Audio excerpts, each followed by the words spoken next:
आप सभी का स्वागत है आपके अपनी YouTube channel Ayurvedic secrets of health में। बहुत समय पहले जब मानव शरीर के रहस्यों को जानने की खोज जारी थी, उस समय भारत के महर्षि आचार्य चरक और आचार्य वाग्भट ने गहन ध्यान और अनुभव से ये अद्भुत सत्य बताया कि शरीर केवल मांस और हड्डियों का बना नहीं है।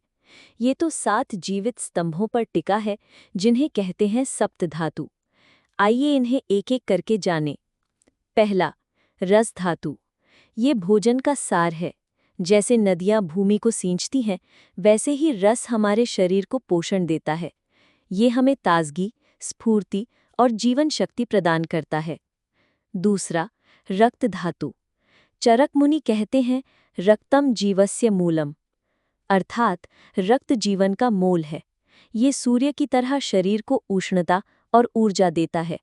हमारे रंग, शक्ति और प्राण का आधार रक्त है। तीसरा, मांस धातु। वाग्भट कहते हैं कि मांस शरीर की रक्षा करता है, जैसे कोई किला नगर की रक्षा करता है। ये हमें आकार, स्थिरता और शक्ति प्रदान करता है। चौथा, मेदा धातु। ये शरीर का स्निग्ध भाग है।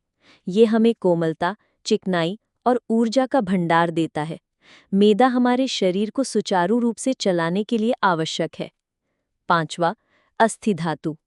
ये शरीर के स्तंभ हैं। जैसे खंबे घर को सहारा देते हैं, वैसे ही अस्थियां हमें आकार, ऊंचाई और मजबूती देती हैं। छठवां, मज्जा धातु। अस्थियों के भीतर स्थित मज्जा पोषण और बल प्रदान करती है। ये हमारी स्मृति, बुद्धि और प्रतिरोधक क्षमता को मजबूत करती है। सातवां, शुक्र धातु। ये सबसे अंतिम और श्रेष्ठ धातु है। सभी धातुओं के परिपक्व होने पर जो सार बनता है, वही शुक्र है। ये जीवन का बीज है, ओज का स्रोत है और सृजन की शक्ति है।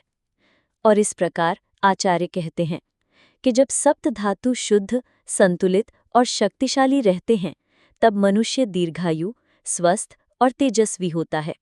जब ये असंतुलित होते हैं, तब रोग उत्पन्न होते हैं। यही है आयुर्वेद का अनंत संदेश। प्रकृति के साथ सामंजस्य में जीना ही स्वास्थ्य और सुख का मार्ग है।